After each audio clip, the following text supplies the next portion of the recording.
All right, facilitators, here we are, session 6, over halfway done. That's exciting.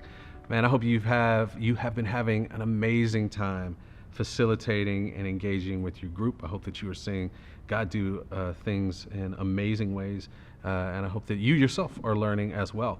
And so as we get into session 6, we'll see some places and ways in which we'll all get to learn and experience what God may do in a big way, because we are talking about grace extending as the value. This goes in connection with the last session where you had confessional conversations.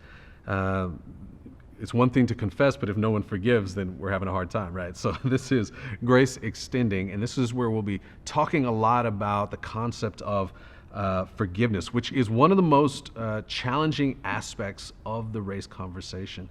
Both confession and forgiveness are very challenging because the people who need to do it and many times don't want to do it until they get the other person doing the other thing. So it'll be a challenging thing, but you as a facilitator get to walk that through and, again, continue to create a space where you are challenging and the people in the group are allowed to challenge those to open up their hearts to the opportunity for forgiveness.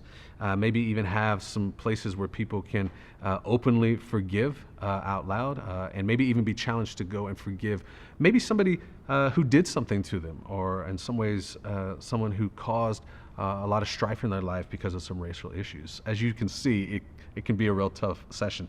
So as you go into the session, just make sure that you are creating that safe place, that you allow for, you come with a lot of patience, and you allow for pauses for the Holy Spirit to do the work that He's going to do in there. And as you go through, you'll see, make use of the scriptures. Make sure that you are bringing in the group rules on this so that they're always at the ready if something starts to go awry. And in the experience section here, earlier in one of the earlier sessions, we talked about posting something on Facebook. Hopefully some of your crew was able to do that and share those experiences with you in the group.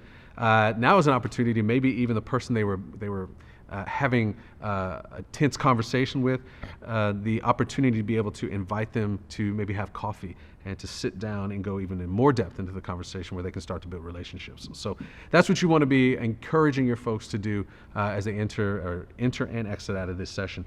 And again, constantly looking for folks who can maybe start to lead. And session 7 will be a great one that you can think about. So this is a place where you can look at somebody in the group who you think will be a good facilitator, or maybe a couple of folks who you think would be a good facilitator, and start to assign them maybe session 7, session 8, session 9, session 10 to be able to lead, so they get an experience in it, so they will be more apt and more ready to do it when it's time to ask for facilitators for the next round of small groups. So again, as always, thank you so much for leading these groups and facilitating these groups. Make sure you check in on yourself. Make sure you are praying before you get into this. We'll see you next session.